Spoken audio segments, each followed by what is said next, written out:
आप सभी व्यूअर्स का मेरे YouTube चैनल पर हार्दिक स्वागत अभिनंदन।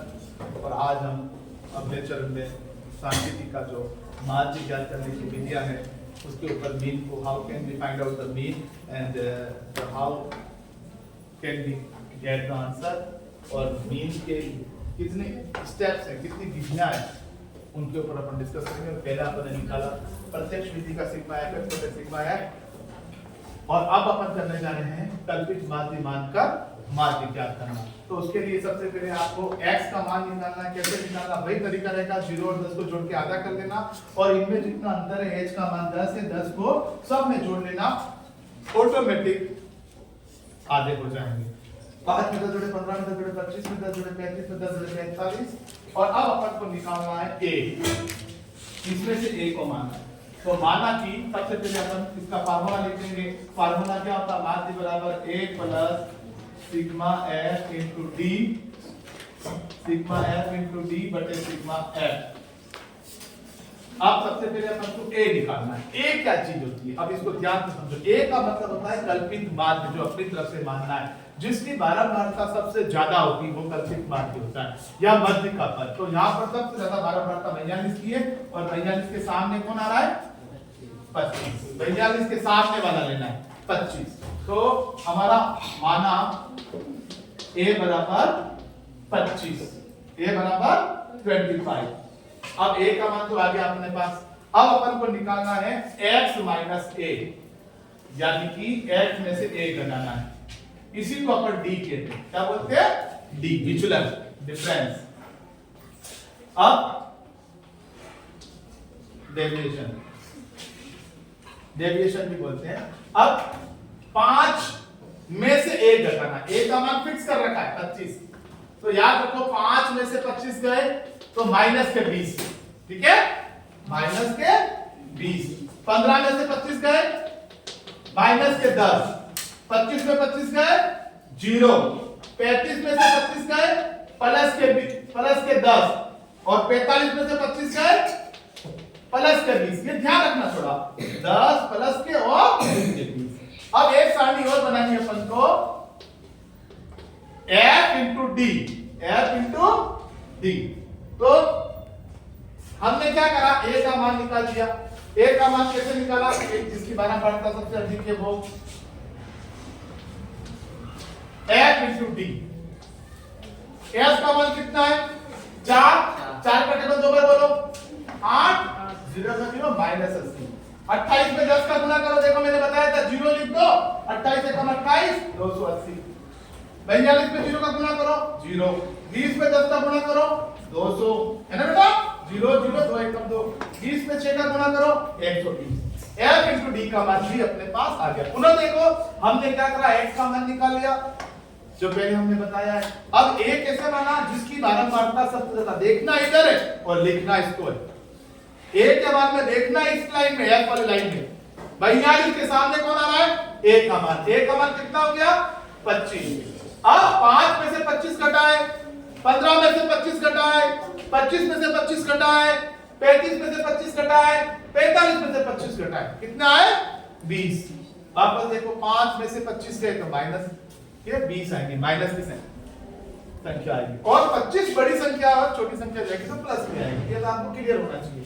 अब गुणा कर दिया, अब अपन को क्या करना है, सिग्मा एफ डी। देखो डी का मान आ गया, एफ और डी का गुणा भी आ गया, सिग्मा एफ डी। अब इसको यहाँ पे जोड़ना है, ध्यान से देखो सिग्मा एफ डी कैसे निकालते हैं। ये स्टेप खास है, ये बहुत खास स्टेप है। ये कैसे निकालते हैं, मल्टीप्लाई करना और इसको जोड़ना। कैसे जोड़ते हैं, देखो इधर आपके पास 80 रुपए माइनस के, 280 माइनस की संख्या है और यहाँ देखो ये दोनों प्लस की है, तो प्लस प्लस वाले जोड़ लो। और उधार कितना आपके पास, माइनस मतलब उधार, और ये उधार को जोड़ लो।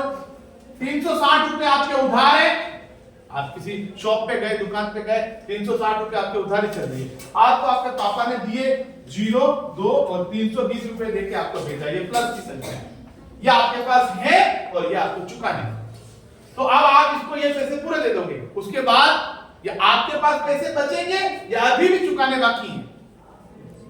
360 रुपए वाला दुकान वाला मांग रहा है 320 दे दिए, तो सिग्मा एफ डी का मान कितना आएगा, 360 में से 320 गए तो 40, कितने आएंगे और ये माइनस में आएंगे।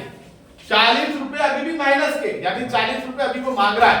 तो 360 में 320 अलग अलग चिन्ह है, प्लस और माइनस इन दोनों का हिसाब करेंगे तो माइनस के 40 आएंगे, क्योंकि अलग अलग चिन्ह घटते 360 में से 320 घटाए 40 और बड़ी संख्या का चिन्ह वापस लगाते हैं। ये मैंने कॉन्सेप्ट बता रखा आपको ताकि आप दिक्कत नहीं आए। माइनस के 40। अब सिग्मा एफ का भी मान कर लो, और सिग्मा एफ का मान अपन ने निकाल रखा है, इन सबको जोड़ते हैं तो कितना आया था 100। कितना आया 100। तो एक का मान 100। अब ये मान रख लो सारणी में, सारणी में मान रखने पर, सारणी में मान रखने पर, चलो रखो सारणी में मान, चलो x सारणी से मान रखने पर फार्मूले में रखो, सारणी से मान x और a का मान कितना बोला था 25 प्लस सिग्मा एफ का मान -40 है, -40 बटे सिग्मा एफ का भी निकाला कितना 100। अब देखो ध्यान से 25 प्लस, और ये प्लस है और ये माइनस है, बीच में कोष्ठक मतलब इंटू है, प्लस का गुणा माइनस से करेंगे। मैंने बता रखा है जैसे आप प्लस हो और ये माइनस है, प्लस का गुणा, और ये आप माइनस हो ये प्लस है, प्लस का गुणा माइनस से करेंगे तो कितना होगा माइनस। क्या आएगा माइनस, माइनस। अब 0 से 0 कैंसिल, और 4 ऊपर और नीचे 10 है, देखो 4 का भाग 4 में 10 का भाग जाएगा, देखो इधर। अब एक संख्या के बाद पॉइंट लगा दो, तो 4 को है ये पॉइंट लगा दो, और आगे 0 होता है, ये 4 का भाग दे दिया। जितने 0 होते हैं उतनी संख्या गिनकर पॉइंट लगा देते हैं, वो भाग होता है। तो 25 में से 0.4 गए। अब इसको ध्यान से घटाना, इधर देखो 25 पॉइंट में लिखना पड़ेगा इसको, ये 25 ही होता 25.0, और घटाना है अपन को 0.4। एक केवली 10 में से 4 गए 6, यहाँ गए 4, हासिल हुई थी 4 में से 0 गए 0, और यहाँ 2 का 2, कितना बचा, अरे सॉरी 10 में 4 गए 6, यहाँ 4 बचे, 4 में से 0 गए तो 4 और 2 का 2, 24.6। कितना आंसर आया माध्य 24.6। ये कल्पित माध्य से अगर माध्य ज्ञात करेंगे तो हमारा उत्तर आएगा 24.6। तो अगले वीडियो में अपन फिर मिलेंगे। आज के लिए मैंने आपको कल्पित माध्य मानकर ज्ञात करना सिखाया है, और इसके बाद एक वीडियो और बनाएंगे, पद विचलन विधि अलग से समझाएंगे। तो इस विधि को भी मैंने बता दिया, इसको भी बता दिया, और इस विधि को भी मैंने बता दिया। अब कोशिश करेंगे कि एक बार इन तीनों को साथ करेंगे एक ही पेज पर, इसी सवाल को एक ही पेज पर करेंगे, जिसके अंदर अपन प्रत्यक्ष विधि भी करेंगे, कल्पित माध्य और पद विचलन तुलनात्मक अध्ययन करेंगे, तो आपके समझ में आ जाएगा। आप लोगों का बहुत बहुत धन्यवाद, और फिर मिलेंगे। और आप लोगों से निवेदन है कि ये क्वेश्चंस को बार-बार करें, देखें, और मेरे YouTube चैनल को सब्सक्राइब करें। Thank you very much. आप लोगों का बहुत बहुत धन्यवाद।